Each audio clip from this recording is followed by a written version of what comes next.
Share बाजारातील गुंतवणूकदारांसाठी आजचा दिवस ब्लॅक फ्रायडे ठरला। सलग 5व्या दिवशी शेअर बाजार निच्चांकी पातळीवर बंद झाला।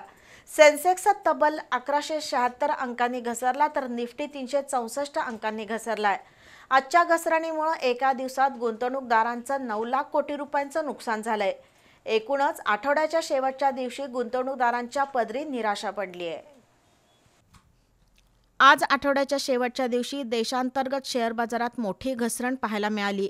आज मार्केटची सपाट सुरुवात झाल्यानंतर दिवसभर मोठी घसरण झाली आणि सलग 5व्या दिवशी बाजार एका महिन्याच्या निच्चांकी पातळीवर बंद झाला।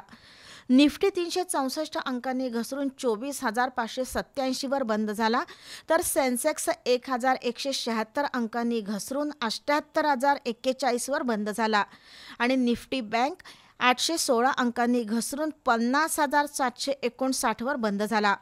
निफ्टीमध्ये Trent, Tech Mahindra, M&M, IndusInd bank, Axis bank हे सर्वाधिक घसरले, तर doctor Reddy's labs, Nestle India, ICICI bank वधारले।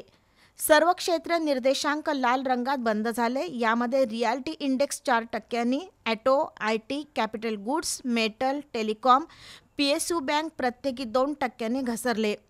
BSE मिड कॅप आणि स्मॉल कॅप निर्देशकांत प्रत्येकी 2% जास्त घसरण झाली। BSEवर लिस्टेड कंपन्यांचे मार्केट कॅप 19 डिसेंबरला 4.49 लाख कोटी रुपये होते, जे आज 4.40 लाख कोटींवर आले। त्यातून एका दिवसात गुंतवणूकदारांचं 9 लाख कोटी रुपयांचं नुकसान झालंय। US फेडरल रिझर्व्ह बँकेनं 2025 मध्ये चलनविषयक धोरणावर कठोर भूमिका घेण्याचे संकेत दिले आहेत। त्यामुळे शेअर बाजारात घसरण सुरू असल्याचं तज्ज्ञांनी सांगितलं। दरम्यान परदेशी चलन बाजारात भारतीय रुपयावर दबाव आहे। एका अमेरिकन डॉलरच्या तुलनेत भारतीय रुपयांचं मूल्य आज 85.10 या ऐतिहासिक निच्चांकी पातळीवर पोहोचलं। या वर्षात आत्तापर्यंत डॉलरच्या तुलनेत रुपया 2% घसरलाय।